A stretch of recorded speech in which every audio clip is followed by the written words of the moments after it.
Hey everyone, this is John from EastCoastArmory.com, and I'm here today with part 2 on this detailed walk-around video for this early production M4A3 Sherman tank.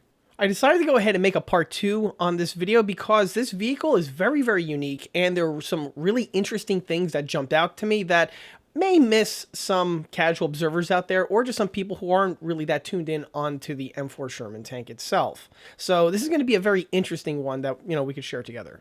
If you haven't done so, I recommend pausing this video and watching the first installment where it's just the pure raw footage of the walk around of this vehicle without me talking outside of the intro in the beginning. So if you really want to just, soak in the details, I recommend checking that video out, and then you could come back to this one where I actually get to describe a lot of the really interesting detail nuances that are found on this particular example.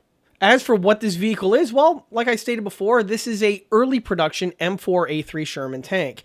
And for anyone who is building these things, you may know this one looks a bit different compared to your garden variety M4A3. Well, when it comes to the M4A3, there are about 3 or 4 different versions that were built. I know, Shermans in different versions, who knew?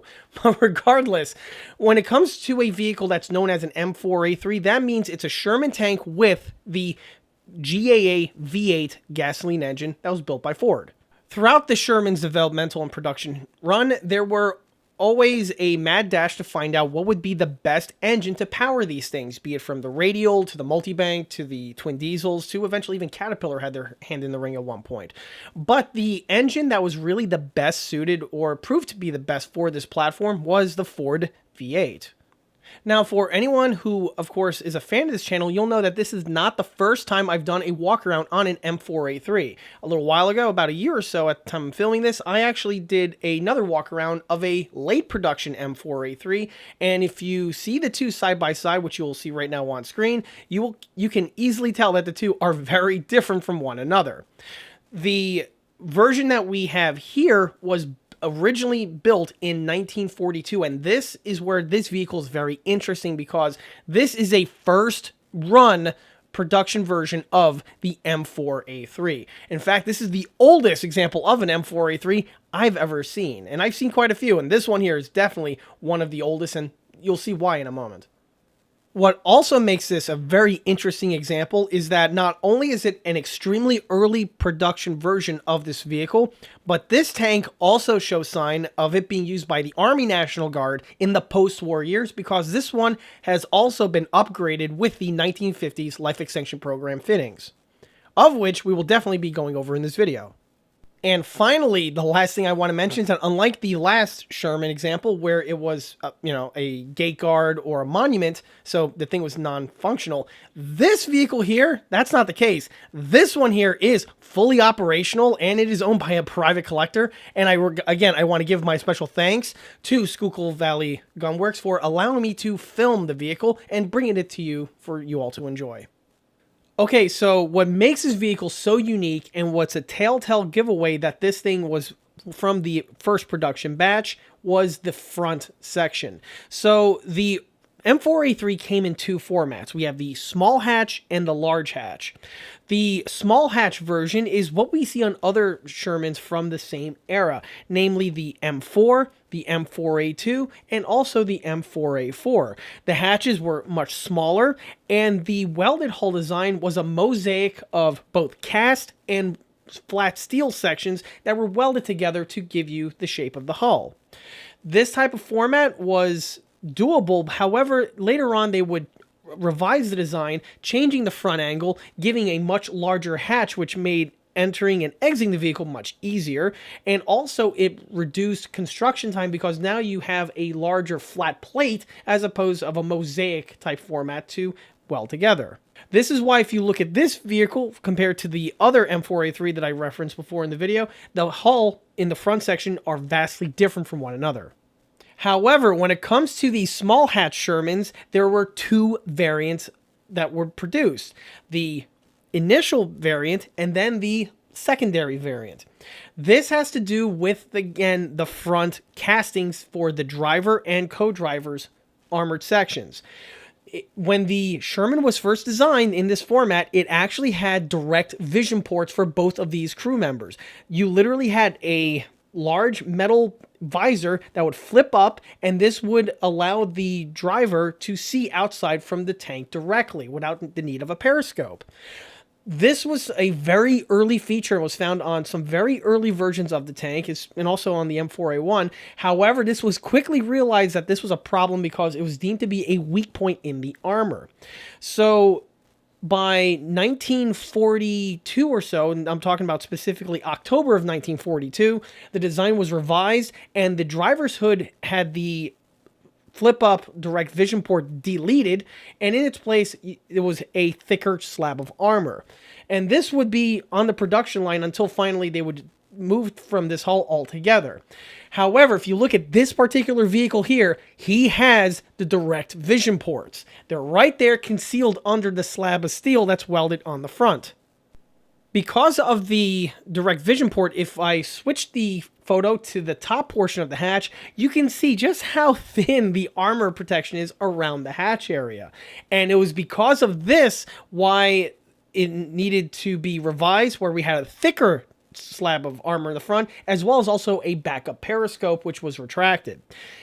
To retrofit many of these vehicles that had the direct vision ports, these areas were welded over, as is on this one, and then a large plate steel was fastened to the front. It's also important to mention that the same type of fitting was added to the other Shermans with the later revised version of the blister type casting. But here you can see it right here. It has the vision port right there, which is a really, really rare and a really cool element that this tank does have.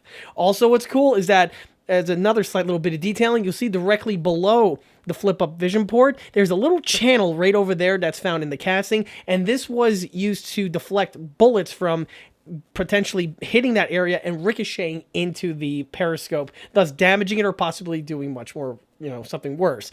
And all these fittings are found on this example, so it's a really, really, really cool feature to have seen in person.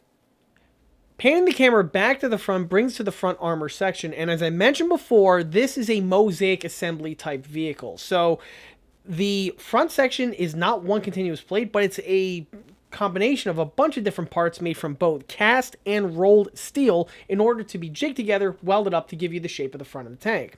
And this is something that a lot of people tend to overlook or not realize or just straight up make a mistake with when they're working on their smaller scale builds of one flavor or another.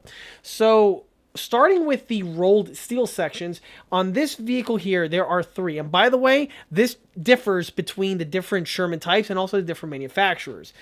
Welcome to Shermans. But on the early production M4A3s built by Ford, this is the type of layout that you will see. So the rolled steel sections consisted of 2 slivers on the right and left hand side.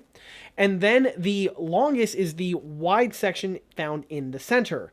The components are all welded together. However, what's interesting about the center portion is that, one, this section has the holes drilled out so that the transmission cover can be bolted to it, but also it has a hole cut into the steel in order for the cast MG weld to be fitted and welded in place. And you can see that from this picture that we have here. Directly above that will take us to the driver's hoods, and both of these are again made from cast, but it's not a single casting. It's a left and right hand assembly that again all jigged together and welded up. Where things get different on the different Sherman types is with the shape of the welds. On the Ford example here, the welds are just up and down, with the exception of the one on the MG weld, which goes from side to side. And they are all in a straight line. On some of the other examples out there, they actually have a little kink to them, and they start straight, then they bend to a certain angle of one flavor or another. And then on some other examples, the MG weld is actually, instead of it being 2 pieces like this one here, it's a single casting that goes from left to right. So again, welcome to Shermans. As for the small Sherman minutia that I'm referring to, if you really want to be specific on your builds and make sure all your I's are dotted and T's are crossed, I recommend checking out the link in the video description, where you'll be just drowning in all of this fine, excellent detail content. But regardless, on the examples over here, you really get to see everything that I was referencing in better light. Panning downward takes us to the transmission cover, and this is again another early feature found on this tank. When it comes to Sherman transmission covers, you guessed it, there's about 3 or 4, maybe even 5 that are out there. And this one here, though, is one of the first production versions of the all-cast transmission cover. This was done by engineers at Ford for 2 reasons. One, it streamlined production, and 2, it gave better ballistics. So it's a win-win on both accords.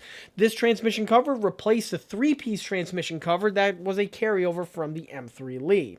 The single-piece transmission cover also went through other changes where it became thicker and also had other features changed on it, but this one here is the original design. What's interesting about this is the bolt strip that's found on the top is just a flat plate with the bolts that are all exposed. Later on, if you can see from this example over here, they had these integrally casted in angled sections that the screws were, or the bolts were then milled into. So it gave a little bit extra protection to the fasteners as opposed to this one over here. Another difference was the toe eyes. This one here just has one single blade that's integrally molded into the bottom casting for the use of a U-shackle, while the later one had 2 toe eyes integrally molded on, and also they tend to have a little hand or foot loop that's welded to the front section. But on this one here, that's not the case, as again, this is the early variant. Moving upward takes us to the bow antenna mount, and this was something that was a carryover from the T6 prototype, and we see it on the welded versions of the Sherman in the following format, which on this vehicle here would have been a cast unit that was then just welded to the front portion of the vehicle. This would be the mount for some kind of antenna base, be an MP48 or an MP37, and then of course it was in this location over here because the radio was on this side of the hull. These were very rarely actually used for their intended purpose. Generally, the radio would be also kept in the turret, and that's why generally we have the antenna bases in that location in the rear bustle. However, the piece normally would have its radio mounting hole plugged up with a plate that would be fastened in place with 4 bolts. On the top portion here, you can see that it has a bit of water damage to it, and this is something that's not uncommon. These areas here tend to act like a little bathtub. They hold water in mass, and if the thing has been outside for a long time, it tends to have its effect over time. And this vehicle here definitely shows sign of that. Just an interesting data point I wanted to mention. Moving up further takes to the side blowers, and again, this is another early production Sherman feature where on either side of the bow hatches we have a fan extractor or a blower that helps circulate air inside the vehicle. On the later production Shermans, this was deleted, but here you go, there's one on each side, and here's what the detailing looks like. Also, the bullet splash rim that's around the turret is a different pattern compared to ones on the later Shermans, as actually the whole plate was redesigned, making it taller compared to the one found on the earlier variants. And this is why a lot of people out there that specifically buy the Dragon Sherman to try to turn it into an earlier pattern tend to screw up, because you really can't do it. The 2 vehicles are really nothing alike in this regard. The angles are totally off, and the only thing you're going to succeed in doing is ruining your 1/6 scale Dragon Sherman, as I've seen sadly done all too often. I'm not going to say any names, but they're out there. Regardless, here's what the hull looks like on the side, so you get to see the bullet splash guard in better light. Moving backward takes us to the rear filler cap area, and this is where the early production M4A3 is vastly different compared to the later version. So on the early version, we had 3 filler caps in this armored well that was aft of the turret. If we compare that to the later Sherman, you can see that it has one dead center. The one dead center is used for the radiator coolant, as opposed to the 2 on the sides, which are for gasoline. On the early production vehicle, you still had the 2 on the corners, but there were about 3 more found on the top deck. And this was something that was greatly changed completely in the other variants. As for the shape of the armored guard, well, this one here has some changes to it that I'm going to be circling back to as the video goes on. But needless to say, this one here was not exactly in World War II spec at this point when I filmed the video. But again, I'll circle back to that later. Going to the very rear of the vehicle, this is where this example is actually also very interesting. So starting with the deflector grill, this being an A3 needed this grill over here just to prevent rooster tails from kicking up from the large fans that are found on the aft of the vehicle that just push an enormous amount of wind downward, and this would kick up dust giving away the tank's position. So this grill was designed in order to allow or redirect the the exhaust, or I should say the wind from the fans, to go straight outward, thus reducing the rooster tail effect. And this is a staple found on the A3 Sherman. However, what's cool is that this one here is the earlier variant, where it is basically all symmetrical, and there's no little tool to help assist and help this thing retract. On these Shermans, this box here can actually retract up into the hull, and this was necessary so that the people who are working on the vehicle can get access to the rear engine hatch on the back, and it does make the job much easier without that giant grill in the way. This grill was welded in the open position. This was probably done either when it was at the end of its life in the 1950s or when it was just restored by the private collector who had this tank in, brought it up to the condition that we have here.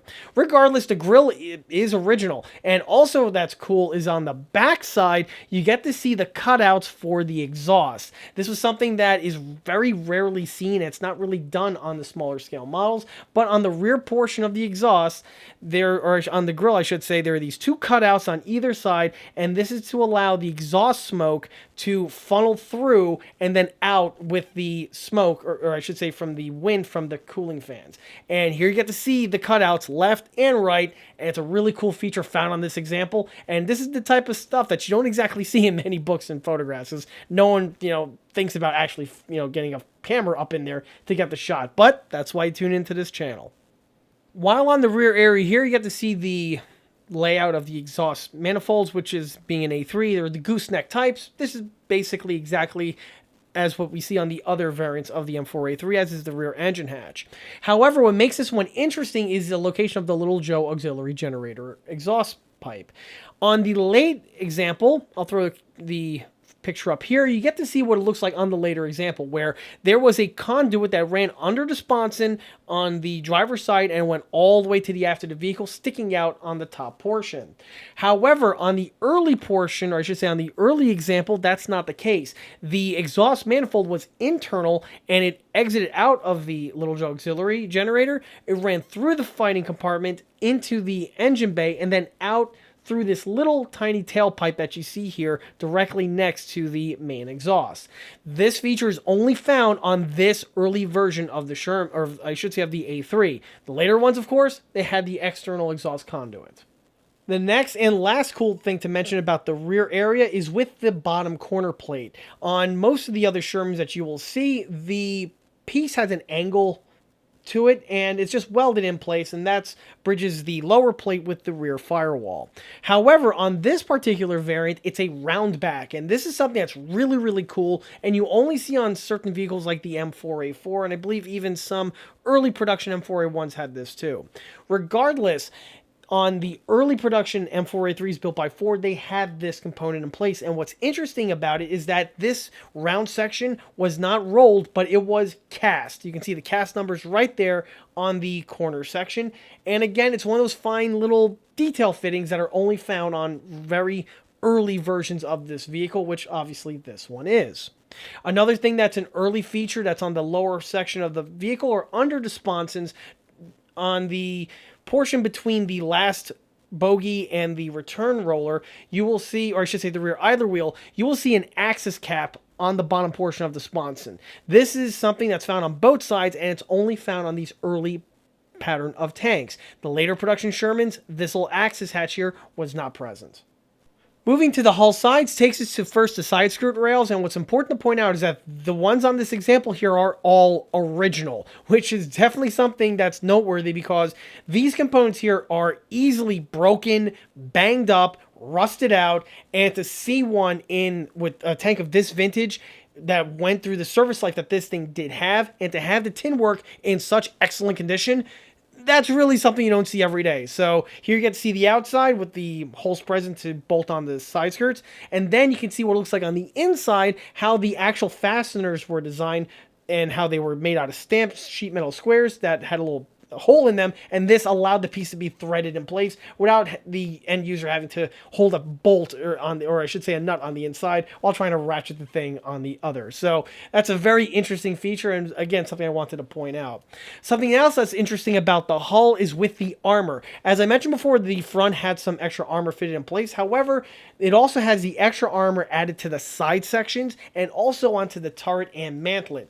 These were I believe a retrofit that was designed for vehicles of this type, again because of the shortcomings of the armor protection.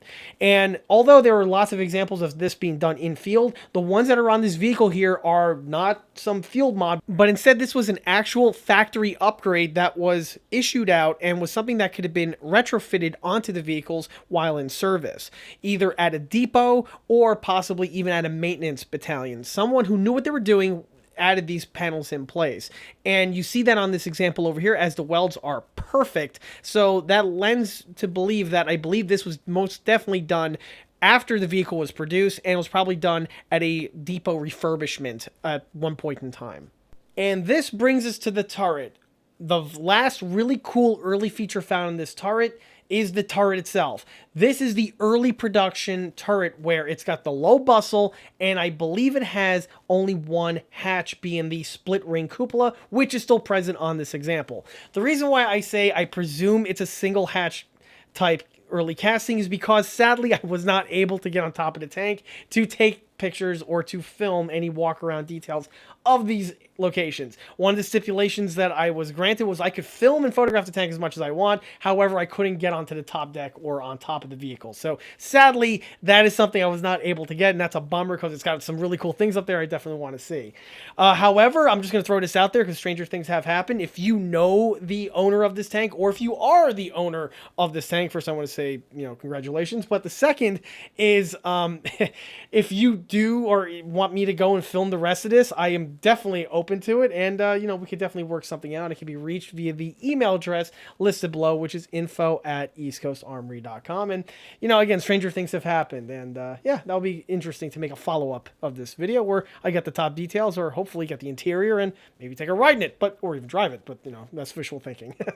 Regardless, the turret is definitely a low bustle turret, but what's really cool is the front has the original M34 mantlet on it. The mantlets, again, went through several designs during the war. This one here is the original, where it is the thin sliver type mantlet, and we can see the lift rings that are added in place. And again, really cool to see. You don't really see these all that often. And what's also interesting to point out is that the mantlet was upgraded with the extra armor package. So we have that sliver of steel added to the side section that protects the optic from any sort of incoming rounds. The MG would be sticking out there in that really cool little oval, but that's how these original type mantlets were. And having the vehicle in this condition with that, it's also really, really cool.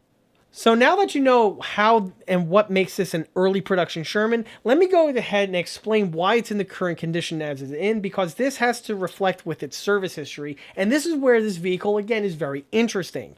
So, as we know, this vehicle was built in 1942. However, this vehicle was never sent to Europe, and I don't think this thing ever saw combat overseas.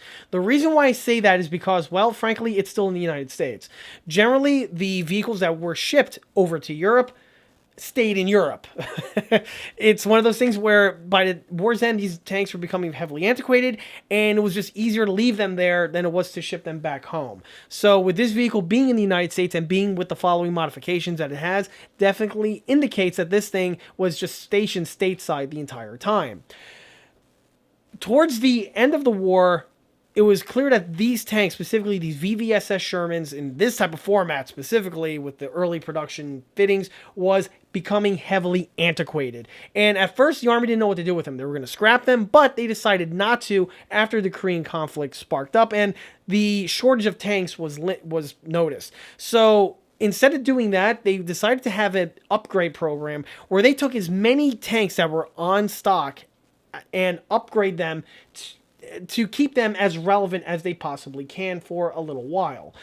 These vehicles were going to be primarily issued out to National Guard and Army Reserve units because these units here, they need stuff, but they don't exactly need the latest and greatest equipment. So something like this would be actually perfect for them until finally stockpiles of newer design tanks could finally be issued out.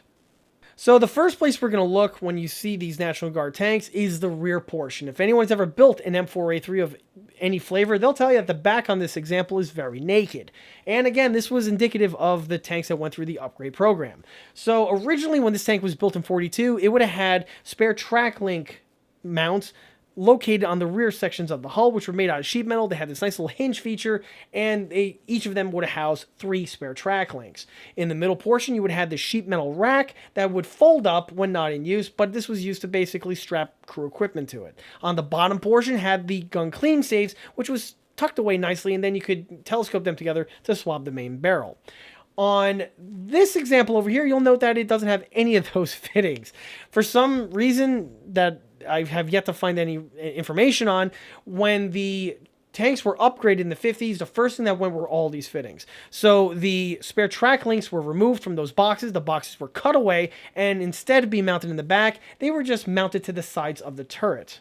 On the rear portions, the original nice stamped sheet metal brackets are deleted, and now in order to secure the tracks to the tank, this is facilitated with a threaded rod, some nuts, some lock washers, and the most complex piece, a stamped thick gauge sheet metal bracket. These are found on either side of the vehicle, and once fitted in place, you can see what they look like in the following pictures. This is, by the way, is the exact same setup that we saw on the other late production M4A3 that also was a former National Guard or Army Reserve tank. On the rear portion of the hull where the track racks used to be, you can actually still see remnants of the welds that were there, and they were just cut off with a cutting wheel and then ground down smooth. Same is also true for the rear folding rack. If you look on the top here, you could see a slight location where the original hinge mount was once present.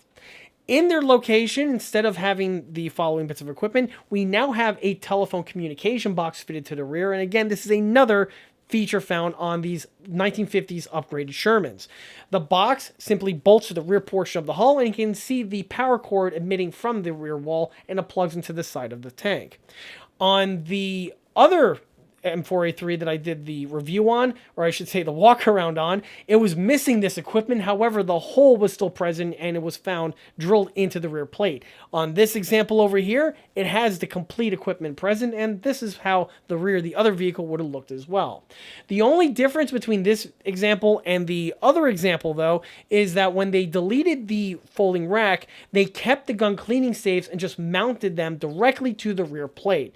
On this example over here, it's missing those bits of detailing. However, I think it originally had them, but during the restoration process, they were probably heavily rotted out, so they were just cut away and never replaced, as I believe I was able to see some trace elements of weld beads in those two locations. Moving to the engine deck takes us to some other 1950s upgraded parts, and this is where things get pretty cool. So, first thing I'm going to say, it has 2 spare wheels located on the top deck. These are not from that upgrade program. I'm not sure if these were done in field or if these were just done by the person who restored the tank and they just wanted to mount wheels on the back. On this example here, you just have 2 rods welded to the rear engine deck and then the wheels just slip in place. Not sure if that's original or not, but I'm guessing if I was to take an educated guess, I'd say no, that's something that was just added. Regardless, it's still neat to see. Then this takes to the engine grills. The engine grills are the original M4A3 engine grills, and as I mentioned before, on these tanks, the engine grills are actually very crude and are very different compared to the way we see them rendered on small-scale models. But what's indicative of a 1950s upgrade is with the hatch themselves. So first are the locks.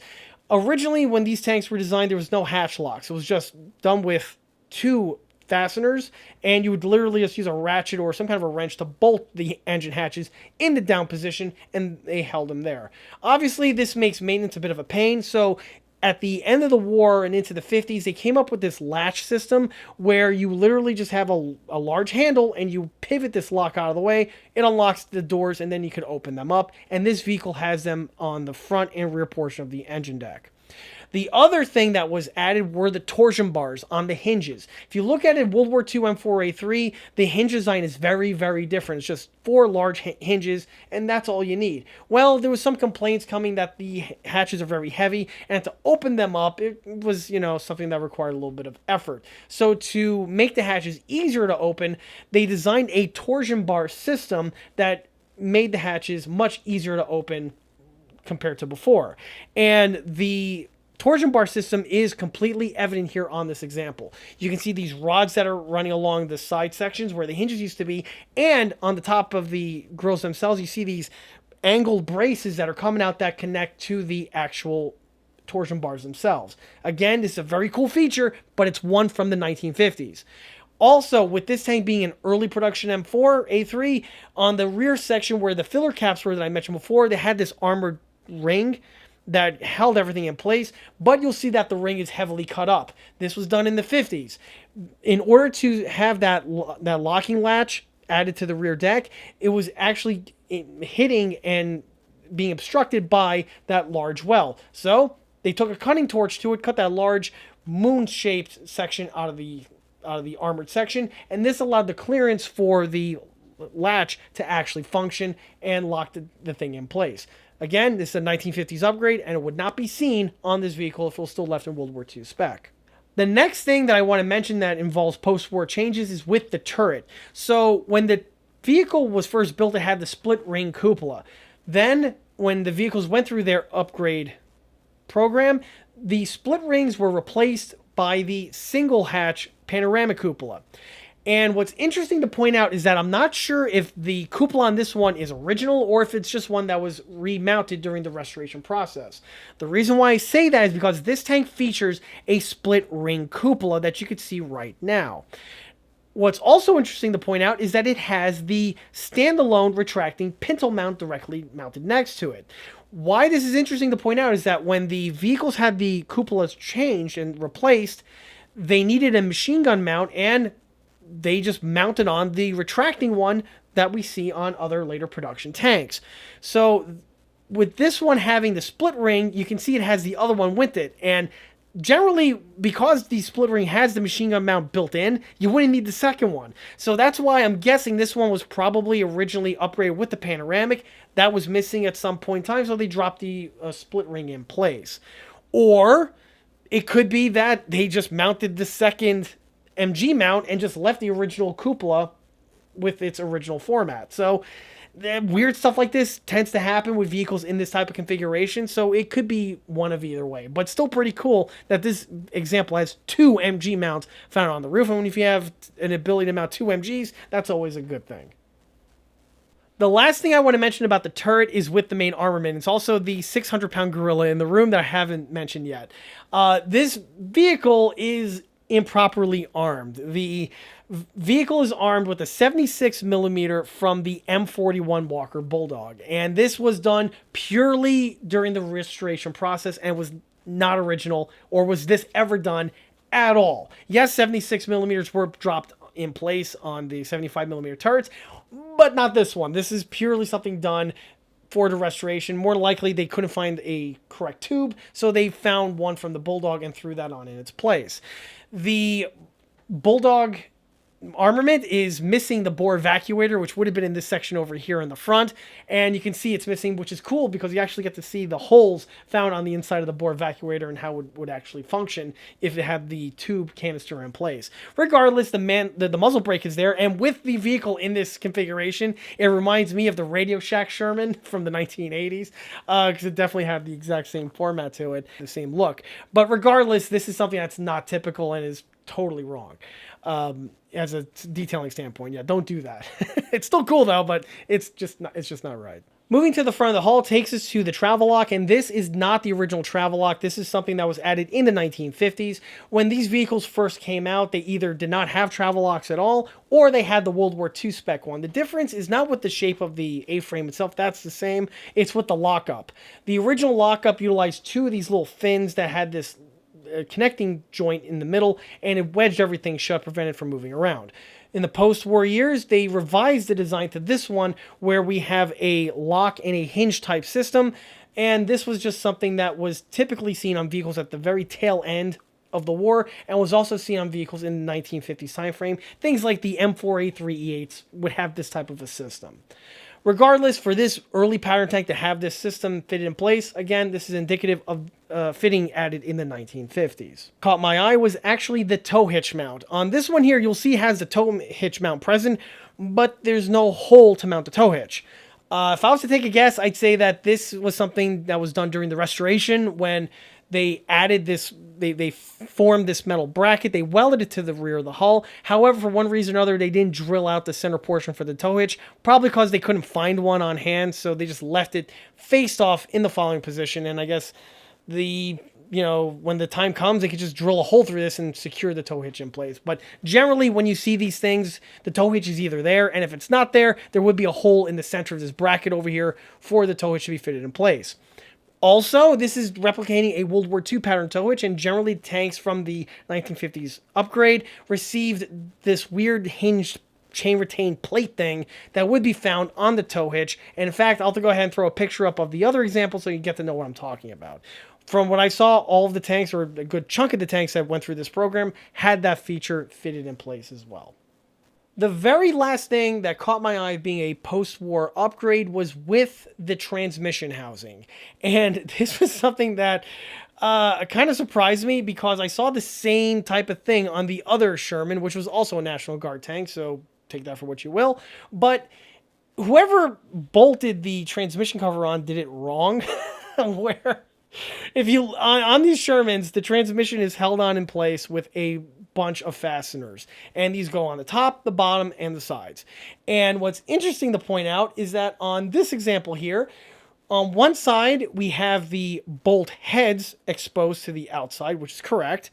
However, on the reverse side we have the nuts with the threaded sections of the bolts protruding out, which was literally the same thing I saw on the other M4A3, which again was another National Guard tank.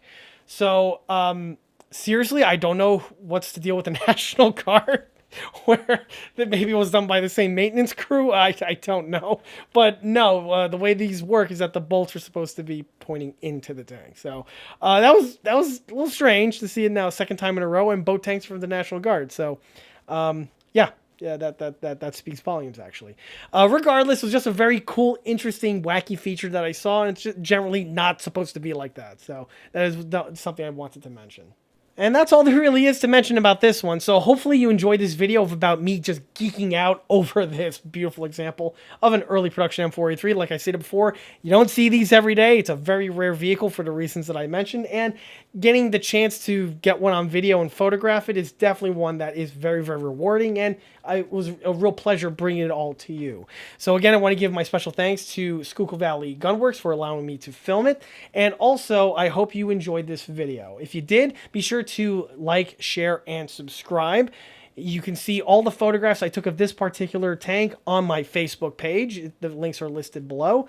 And on top of that, don't forget to swing by eastcoastarmory.com for more 1/6 and 1/16 scale builds and detail components. Thanks again. I'll be seeing you all again on the next one. Take care.